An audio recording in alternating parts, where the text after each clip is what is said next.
Hi everyone, and welcome to this episode of the Mystic Feminine podcast. July was a really full-on month for me. It began with my exhibition, which I opened at the end of June, and it was such a beautiful experience. I am so grateful that I was able to follow through on that goal and feel the expansion within myself personally, creatively, and the beginning of July, for the first 2 weeks, I was basically going to the gallery and vigilating the space. It was amazing because the first couple of days sitting there and watching people come into the room and look at my work, and some people would really stay and linger and look closely at the pieces, and other people would just sort of browse and then leave. And none of these people knew me from Instagram. Of course, a few of you came to say hi, and that was so lovely. Thank you so much to everyone who came and said hello and visited the gallery. It really meant the world to me. But yeah, seeing these and witnessing these strangers come into contact with my work, and to observe them sort of respond to it, or if it was a group of people, the comments they would make to each other about the work, or the questions they would ask me, the things they would say to me in reflection. The first couple of days was really vulnerable because it's so different from having people witness your work online, because you don't have to see it happen in real time. You don't get the opportunity to see their reaction or hear their thoughts unless they leave a comment or send a message, right? So that experience, the beginning of it, felt so vulnerable and so raw, and then the following couple of weeks, I loved it. I didn't feel that same vulnerability anymore. I adapted to it really quickly, and I was really, I was really present with it, and I enjoyed that in-person interaction so much, and I also enjoyed being in a physical space with my art so much, as opposed to what I'm used to, which is having it online. So it was lovely. And then during that time, towards the end, the last few days, I found out that my grandmother was really unwell, and she's had Alzheimer's for the last few years, but it unfortunately rapidly declined in the last couple of weeks. And so I flew out to Tenerife to be with her last week, and I was very lucky to be able to do that alongside my sister and my mother. And so we spent some very emotional, intense days with my grandmother in this heartbreaking state, because if you know someone with Alzheimer's, or if you've witnessed what the late stages of that disease can do to someone, it is so brutal. So my heart is kind of broken right now, but I don't mind this heartbreak, actually, because it's painful, it's grief, but it feels, I don't know how to explain this, it feels pure, because it comes from a place of love, and it comes from my heart, and it's not anxiety, it's not fear, it's not torment and psychological wounds and things like that. It's just pure, it's the pure response to losing someone that you have loved so deeply. And I've been reflecting on this grief over the last few days, because it's not like it's the first time that I've experienced loss in my life. I've lost my 3 other grandparents, who I was really close to all of them. I grew up alongside them. They were very present in my life. I'm very grateful for that. I've also lost family pets growing up, and I've felt the pain of loss, but there is something very different about this time around, and it could just be because she's the last grandparent that I have, and so I don't just feel like I'm grieving her. I feel like I'm grieving the loss of that connection to my lineage and my ancestors, just through the stories that she would be able to tell me. And it's deeper than just the storytelling, though. It's like, it feels like your connection to your roots is disappearing. which might sound dramatic, but that's, I guess I've just been reflecting on the largeness of this loss and why it's different, because it doesn't have to do with my relationship to her as opposed to my relationship with the other people in my family that I've lost. I'm also very aware that I've been lucky in my 28 years of life to have not come across that much loss, you know, in comparison to some people that I know, and I feel very grateful that I've been able to have my loved ones close to me for so long. And despite what I'm going through now, I'm aware of the honor it is to have had my grandparents for so long. But yeah, I've been reflecting on why this grief feels different from the previous times, and I think it also might have something to do with the fact that I'm a lot more able at this point in my life than I was in the past to be present with my emotions. And I say that as someone who has always been very sensitive and very emotional. However, because of that, I have always had a tendency to dissociate from my body and from remaining conscious with the more painful feelings that can arise, like grief. So yeah, that's sort of what I'm moving through right now. It's a very tender time. It's loss, you know, it's loss, and it's the bearing witness to just how brutal death can be. We don't want our loved ones to suffer. No one wants to pass away painfully, but that's the reality a lot of the time. And I hate to talk about that now, but you know, it's just something that I've come face to face with in this last week. The brutality of endings and of life's cycles. You know, you see it in nature, and you see it in people and in beings, and it's the cycle of life. It's not always beautiful. It's not always soft. However, one of the lessons and one of the things that I've been bringing to the forefront of my mind during this period is grace, and how can we hold grace in our hearts and in our bodies and in our minds, precisely in those moments when it feels so hard to do so. And I don't mean that in the sense that we should be escaping the shadow sides of life or of ourselves by escaping into grace and into, you know, some spiritual realm of oneness and love and light. No, I just mean, can we do both? Can we bring that light into the spaces where there is suffering? Can we feel our grief? Can we be with our grief and also hold on to faith? Because if we don't have that ability, life becomes very dark. Life becomes very challenging, very stressful, very...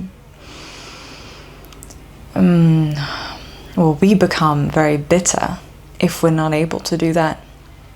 And so I've been practicing that, and my modality for that has just been prayer, especially in the days that I've come back to London from Tenerife, and it's really hard to think of my grandmother in the state that she's in, and it brings me a lot of pain, and it feels really heavy when I think about that.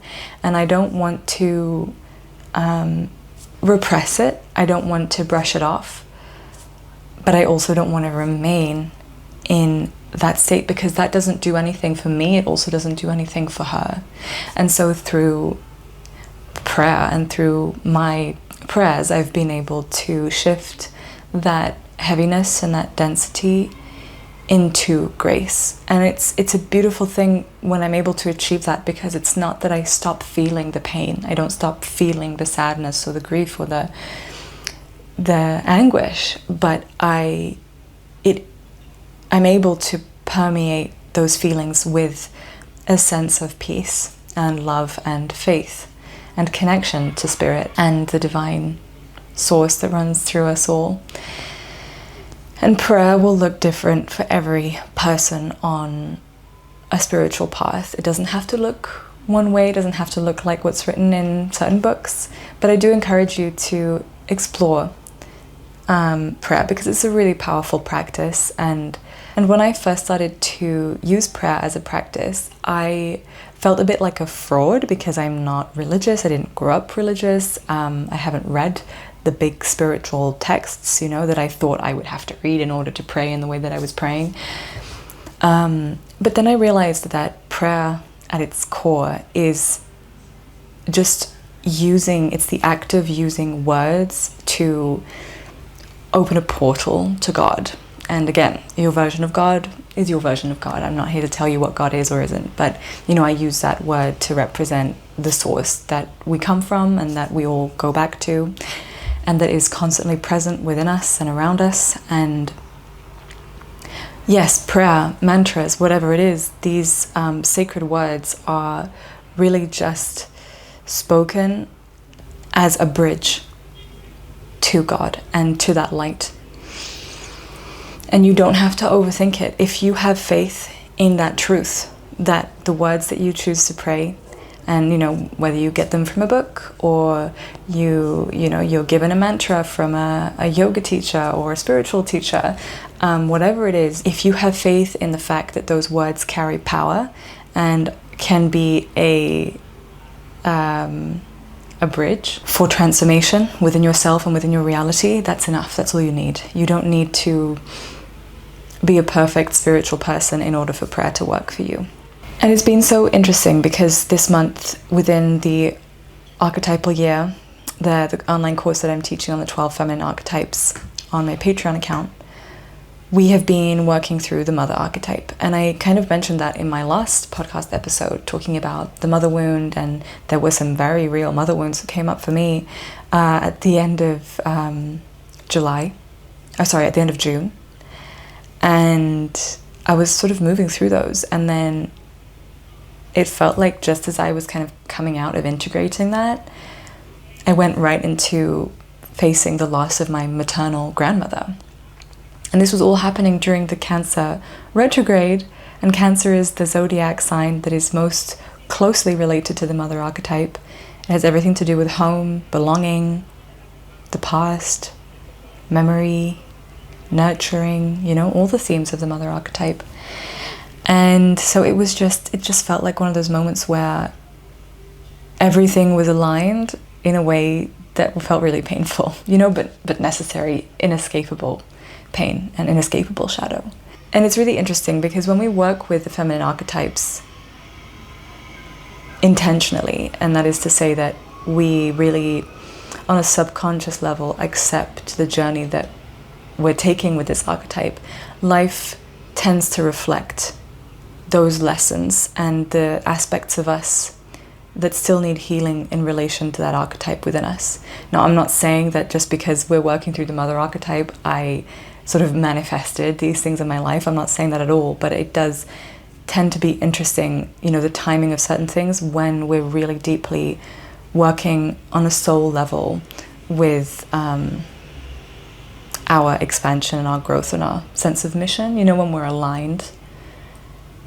Being aligned spiritually is not rainbows and puppies and butterflies. It can be, but it's real work. And that's really why I created the online temple, the Patreon account, where I'm teaching right now the archetypes, and in the future I'll be teaching tarot and things like that. I created this space for that reason, because I don't feel that there are enough communities where women are gathering and holding space for each other as we journey on these really deep initiations that require a lot of solitude, but that we don't have to go through completely alone. You know what I mean? It's also difficult to talk about these things to the depth that I want to on Instagram and on Reels, and even, I don't know, more in these more casual spaces. I really wanted to create a space, the podcast being one, where not only I can share in this manner, but also other people can. You know, the members of my online temple can feel, hopefully, the safety of the space to be able to share their own experiences and feel a certain level of acceptance as well when it comes to your sensitivity or your spiritual receptivity, you know, being a bit more open channeled than other people that you come across in your life. And over time, that feeling can be isolating, and it can mean that you stop talking about it or you start to victimize yourself. You know, I definitely went through the victim phase of my journey where I felt like, why does everything feel so much more difficult for me than it does for the people around me? Why is everyone else so able to get on with things and, you know, follow through with their tasks and not be so affected by energy and emotions and changes in life?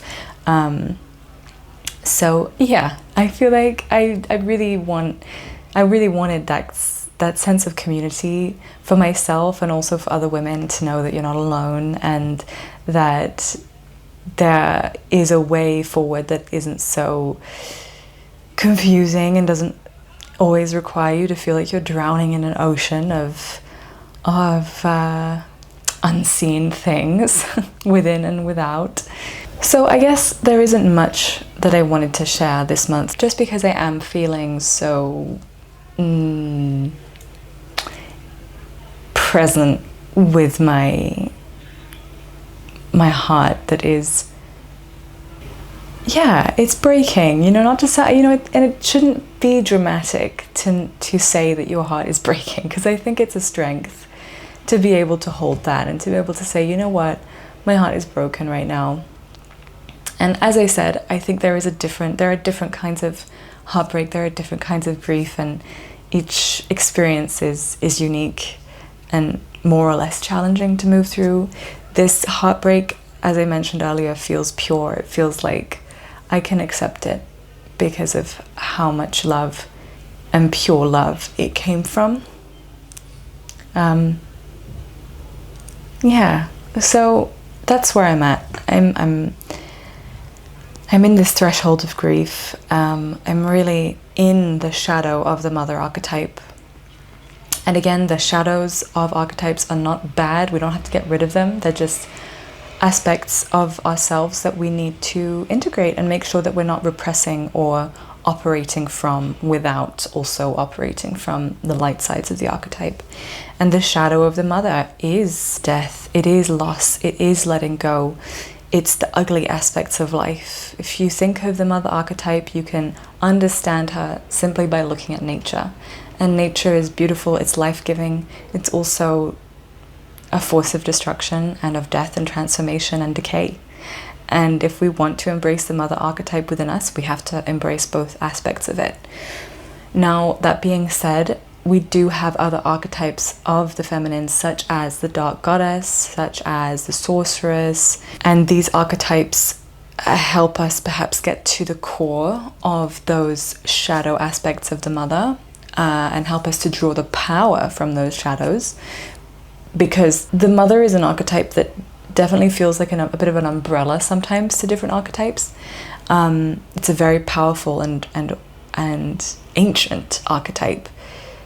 So when I speak about its light and its shadow, I did also want to mention that we do have other archetypes that embody the nuances of the shadow of the mother and are able to turn this shadow into medicine. Because the mother archetype is so vast as an archetype, we don't have to digest her all in one go. But yes, when we are working with the mother archetype, we have to have a lot of compassion for ourselves, because it's not easy to face both aspects of her within ourselves and within our lives. One other thing I want to mention before I go is that I am giving a workshop on the mother archetype in about 10 days time on the 9th of August. I'll link the information about that in the description box below. If you can't make it live, or if you don't make it live, it will be available as a replay, so don't worry if you are listening to this after August 9th. During this online workshop, I'll be focusing on healing the inner mother archetype and pinpointing the internalized mother voice that can often be a destructive one. So that's it for today. Thank you so much for listening and for being here. I appreciate it so much. I appreciate your presence so much. Please leave a comment if this brought up any thoughts or feelings for you. It's always such a pleasure to sit down and record these episodes. So yeah, I'll see you in the next one. Bye.